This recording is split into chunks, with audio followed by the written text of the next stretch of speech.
Wala na bang question? Ano na Next ito? question. Ma'am, Fishing so- na ito. Next question. Fishing. Ma'am, yung topic na lang ng video about saan lang po.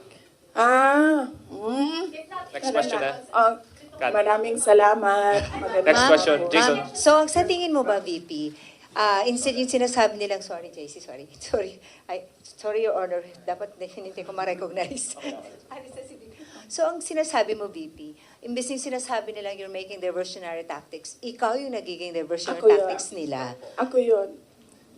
Kasi, tingnan nyo, sa totoong problema. ako mayor ako ng 3 terms. Noong simula ng term, pinag-uusapan na kaagad namin ng council yan. Ano ba ang landmark legislation ninyo for this 3 years? Nakikita nyo ba na meron silang landmark legislation? Wala. Inuubos nila yung oras ng mga tao. Kita niyo yung mga tao sa DepEd, wala na nagawang trabaho yun. So, kakaupo nila doon. Inuubos nila yung pera ng taong bayan diyan sa mga hearings nila going after me. And wala silang pake kasi ang gagawin lang nila is magbigay ng pera kung saan-saan. Kasi wala naman kasing projects na masasabi natin. Ang ano sa amin yan, pag umuupo ako, ewan ko lang sa iba. Ako, nung mayor ako, pinag-uusapan ka agad, ano ang big ticket project ng 3 taon na ito? Ano ang landmark legislation ng taong ito? Kasi yan yung gagamitin namin para ma-re-elect kami. Diba? Yan yung sasabihin namin, kita nyo? May landmark legislation tayo. So, dapat kasi pag upo mo, ganyan yan, diba? Sasabihin mo sa mga tao, in 6 years, pinakamayaman na ang Pilipinas, in 6 years, ganito, may security, dami kang. And then lahat ng trabaho mo, papunta siya doon para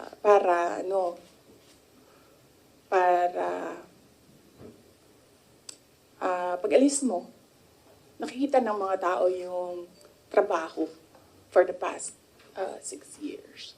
So, Follow up. Other matters.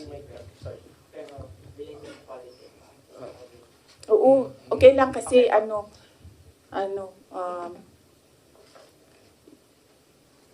inano niyo yung traffic para pumunta dito. So, kunin niyo Sige na po, lahat. thank you, Kunin niyo ma'am. na lahat ng mga kailangan ninyo. Ma'am. Wag lang about siya.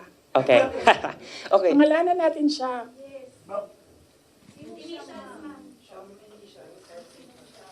Ano bang...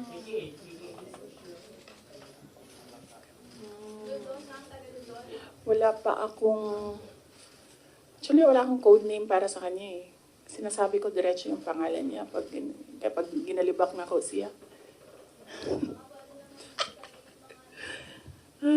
Okay. Ma'am, Yes. COC filing na po next week. Will you be endorsing like senators? Or may Senate slate po ba kayo? Sa ngayon, wala.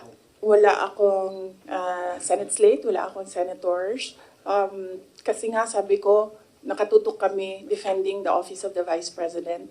I feel that that is my primary duty right now, to defend the office. So, nakatutok lahat ng effort ko doon. Pero, we'll see. Malayo pa naman kasi yung kampanya. Sa February pa siya magsisimula. So, tingnan natin, baka pagdating noong February, medyo maluwang na and pwede na mangampanya. Mrs. Sel. Last. Pwede ba? Sorry, when you agreed to run with President Marcos in 2022, did you ever imagine yourself being at the center of controversies and even impeachment rumors less than halfway into your term? Kasali yan sa sit down. Next na yan. Yes, ma'am. Mrs. Sel, follow up. Sorry. Last na. Ma'am, you previously said po na 3 Dutertes will be running for the Senate. Magtutuloy po ba kaya ito? Naku, hindi ko alam. Basta naririnig ko lang siya sa mga grupo nila, mga tao na nakapalibot sa kanila na tatakbo daw, naghahanda, tumakbo. Hindi ko lang alam kung sasabay-sabay silang tatlo. Pero if ever, ma'am, you'll be supporting them po. Yes, of course. Nandito ako para sa In fact, nagtanong na ako sa kapatid ko sa Slate doon sa Davao City, pati yung mga konsehal, tinanong ko sila. Sabi ko, meron ba akong matutulong sa inyo? And then they all said na, wag ka nang tumulong dito, kami nang bahala. Naiintindihan namin na mas marami kang problema kaysa sa amin doon, dito sa Davao City. So, okay lang sa amin. Okay lang kami. Yan yung sagot nila doon. Sorry, ma'am. PDP has allied with 3 parties. Ang HNP po ba ready to ally with the PDP?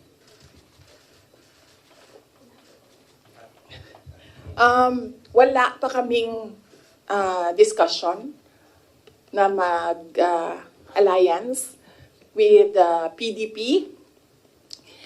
But hindi ko alam kung bakit gusto pa nilang makipag-alyansa sa amin. Dalawa lang kami doon na sa partido. Ako tsaka si Mayor Aldavid Uy ng Samal.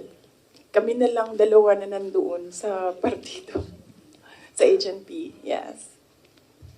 Last question, Kat Domingo. Ma'am, you had a family dinner, I think, or lunch. Complete family. May photo po. PRRD, your mom, Mayor Baste, Congressman Pulong, and you, I think, in Davao City. What was discussed there politically? Ano rin po yung advice sa inyo ni PRRD when it comes to defending the office of the Vice President right now? And thirdly, meron po bang mga humihingi ng endorsement nyo for the 2025 midterm elections? Okay. Meron bang humingi ng endorsement? Wala naman for the 2025 midterm elections. Ano ang advice ni PRD in defending? PRD, talaga, iniisip niyo, magbibigay ng advice yun. Yan, sasabihin lang nun, sapakin mo na yan, suntukin mo na yan, sunugin mo na yan. Ganun lang. PRD is a jarhead, no? Alam naman natin lahat yan. So, kung pupunta kay PRD, ang may expect mo doon ay galit, sigaw, at volcano eruption, ganyan. Ganyan. So wala. Wala siyang advice defending the office of the Vice President.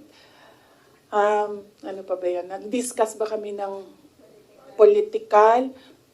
Wala kasi matagal yung discussion about family. Nag-rundown kasi sila isa-isa sa apo. Yung mag-asawa. Or mag-ex. Sorry sa mga girlfriends.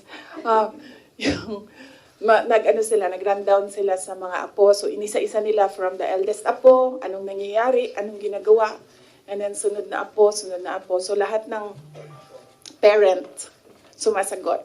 Like, PZD answered para sa mga anak niya, and then Baste answered para sa mga anak niya, and then ako ay answered para sa mga anak ko. So, yun yung nangyari. So, medyo mahaba yung discussion kasi marami silang tanong regarding sa mga apo nila. Ay nako, si PRD, pag sinabihan mo ICC, sasabihin niya sa'yo, babarilin ko sila lahat. So yeah, no, wala. There's no talking to PRD. Pero si PRD mo, parang nagsasabi lang nila, hindi siya may mga apo. Kasi yung sir is tapos. Oh yes, oo. Ang lagi lang kasi nasa kanya is yung mga anak ni Baste, ni Mayor Baste. Yung mga anak namin ni PZD, wala kasi sa Davao, so hindi nakikita. Nakikita lang niya pag break, at saka yung mga ganyan, pag merong occasions, like Christmas, birthdays. So he's still parang nasa puso pa rin yung mga apo niya. I think mas nasa puso niya yung mga apo niya kaysa sa mga anak niya. Okay. Okay? Are you guys satisfied? Thank